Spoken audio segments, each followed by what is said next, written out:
How could you do that to me? I asked my mother when we were alone. I'm sorry, Mom said. I didn't know she thought you could swim. You just spoiled my whole summer. Oh, really, Sheila, let's not make a big thing out of it. Just when she wanted to be my friend, you had to go and ruin everything. Well, I'm never going to learn how to swim, so there. You have to, like it or not, Mom said. Otherwise, it isn't safe to go near the water. I'll never go near the water. Then you won't have to worry. Daddy and I have discussed it, and we both agree that you must learn to swim, even if it takes all summer, and that's that. You can't make me, I cried. Sheila, you are being unreasonable. Daddy and I try very hard to be understanding. We don't force you to go near Jennifer. We know how you feel about spiders, and when you hear noises in the middle of the night, we try to find out what's causing them. But we are going to insist that you learn how to swim. I'll sink, I said. They'll find me on the bottom of the pool, and that will be the end of me. I don't think that will happen, Mom said. Now get into the car. Mom tooted the horn and Libby came running out of the house. She was wearing her bikini. She looked like a skeleton. Can we take Jennifer with us? Libby asked. No, I said. I'm not asking you. Can we, Mom? I'll bet she's dying for a little ride in the car. You promised, I reminded my mother. Better leave her home, Libby, Mom said. Some people spoil all the fun, Libby snapped. There are people who get hives from dogs, I told Libby. Did you ever think of that? But you don't. I think I do. You're a liar, Libby yelled. Isn't she a liar, Mom? What do you mean you think you get hives from dogs? Mom asked me. I do. I get them inside where you can't see them. But I know they're there. I'm positive I'm allergic to dogs.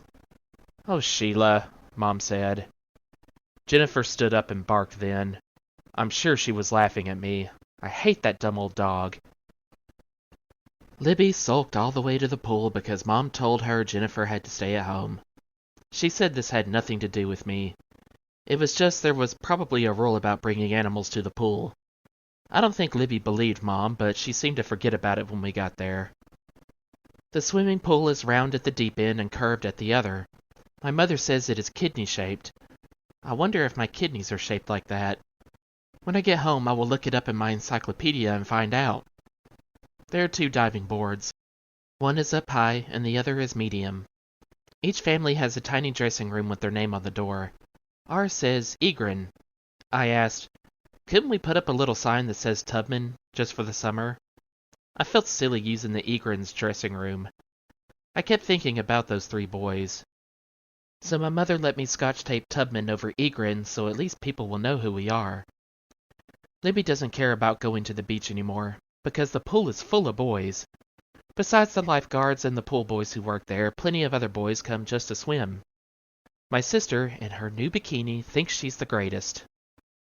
But after she saw my swimming teacher, she asked my mother to sign her up for lessons too. My teacher, Marty, is what Libby calls terrific. I do not care one way or the other what my swimming teacher looks like, because I don't ever want to swim. I know I won't be able to. I know I will sink to the bottom and everyone will laugh and Marty will have to save me.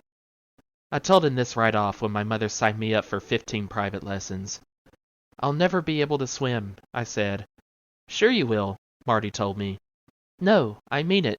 I won't. Anybody can learn to swim, Marty said. Well, I'm never going to put my face in the water, I'll tell you that. Sure you will. It's easy. There's nothing to be afraid of. Afraid? Me? Is that what you think? Marty just smiled. I am not afraid of anything, I told him. Nothing. I just think it's dumb of my mother to waste her money on swimming lessons, because if I felt like it, I could jump right in and swim as good as anybody. Well, that's great, Marty said. Tomorrow you can show me how you do that. I didn't answer him. That night, Libby begged my parents for swimming lessons. You swim very well now, Mom told her. But think of all Marty could teach me, Libby said. You don't need him to teach you anything, Daddy told her. Now that's that. Sheila gets all the good things, Libby cried. It's not fair.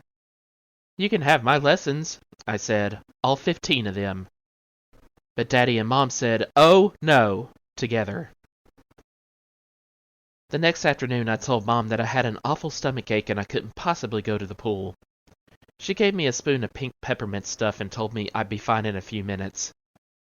When we got to the pool, I told her I had a sore throat and that people with sore throats shouldn't go swimming.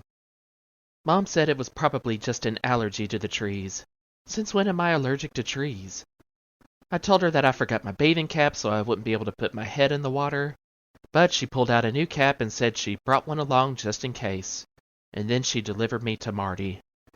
He was waiting at the shallow end of the pool. I don't feel very well, I told him. You're just nervous, he said. Me? Nervous? That's very funny. I never get nervous. Good. I'm glad to hear that. It's much easier to work with a relaxed person than a nervous one. Do nervous people sink in the water? I asked. Oh, sometimes, Marty said, but I haven't lost more than 3 or 4. I stepped away from him. Hey, that's a joke, Sheila. I know, I said. Don't you think I know a joke when I hear one? Come and sit at the edge of the pool, Marty said, lowering himself into the water. I'll get wet first. I wish there weren't so many people around. If I had to take lessons, why couldn't I take them in the middle of the night when nobody could see me? Now, the first thing I'm going to show you is how to blow bubbles. Watch this. Marty put his face into the water and big bubbles came up. Soon he raised his head and said, You see, you just blow bubbles. It's a cinch. I told you, I said, I'm not putting my face into the water. I can't teach you to swim if you don't. Well, then, I guess you won't be able to teach me. I stood up and started to walk away. Marty reached out and grabbed my ankle. Get wet first before you make up your mind. My mind is made up, I said. Well, get wet anyway. I might get fired if you don't at least get wet. I didn't want Marty to lose his job because of me, so I walked down the 3 steps and stood in the water up to my waist. It's too cold for me, I said. I'll get pneumonia or something. I'm getting out. Sheila, this pool must be 80 degrees today. You're not going to catch anything.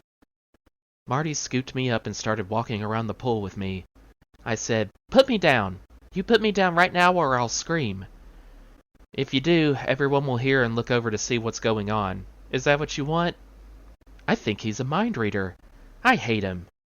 What are you going to do with me? I asked. Nothing. I just want you to get used to the water, and to see that I'm not going to let anything happen to you. If I drown, you're going to be in big trouble. You're not going to drown. I already told you that. And once you learn how to swim, you'll be able to save yourself so there won't be anything for you to worry about. Who says I'm worried? I never worry, I said. That's swell, Marty told me. Did you mean it when you said if I learn to swim, I'll be able to save myself? Yes, Marty said. Well, as long as I'm here, I guess I might as well. So go ahead, teach me. But remember, I won't put my face in the water. Marty sighed. All right, I'll teach you with your face out of the water. But you said you couldn't teach me that way. Well, I just remembered I can. I'll teach you to swim like a dog. I don't want to swim like a dog, I said. I don't even like dogs. Maybe you'll like them when you learn how to swim like one, Marty said, smiling. He gave me a kickboard. He taught me how to hang on with my hands and kick with my legs. At first I wasn't even a good kicker. I only used one leg. I kept the other one on the bottom of the pool because I felt safer that way. I was hoping I could fool Marty into thinking I was using both of them, but it didn't work. He said, That's not bad, Sheila, but this time, let's use both feet, okay? So, for the first time in my life, I took both feet off the bottom of the pool and I kicked. And I didn't sink. But I knew that was because I was hanging onto the kickboard. If I didn't have that, I'd be on the bottom in a second. My lesson lasted half an hour and all I had to do was practice kicking. When it was over, I told Marty it wasn't as bad as I thought it would be. He said he'd see me tomorrow, same time. I ran over to my mother and she said she was proud of me, even though I didn't put my face in.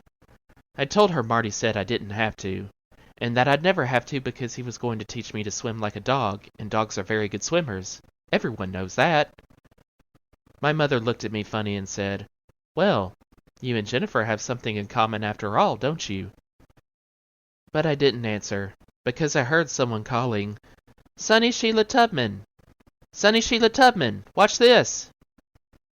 I looked up at the high diving board and saw Betsy Ellis. And if Betsy was at the pool, Mouse probably was too. Did she see me in the water with Marty? I hope not. But I guess now she won't want to be my friend anyway. So what's the difference if she did see me? Betsy called me one more time. Then she did a perfect dive into the water. I couldn't believe it. Did you see that? I asked my mother. She's only 4 years old. Beautiful, wasn't it? Mom said. I hear she's a champion swimmer. I don't see her anywhere, I said, searching the pool. Do you suppose she's all right? Shouldn't she be up by now? There she is, Mom said, pointing. She swam right across underwater. I wondered if maybe Marty could teach me to swim like that. I could just see myself as a swimming champion. I would learn to do the most beautiful dives anyone ever saw. I would be able to swim back and forth in the pool at least 20 times without running out of breath. Mouse would beg me to be her friend. People from all over would come to watch me on Sundays, and Marty would tell them, "She's remarkable. She couldn't swim at all when she came here." And of course, I would be able to do everything without ever getting my face wet. I'll bet there isn't a dog anywhere who can dive without wetting his face.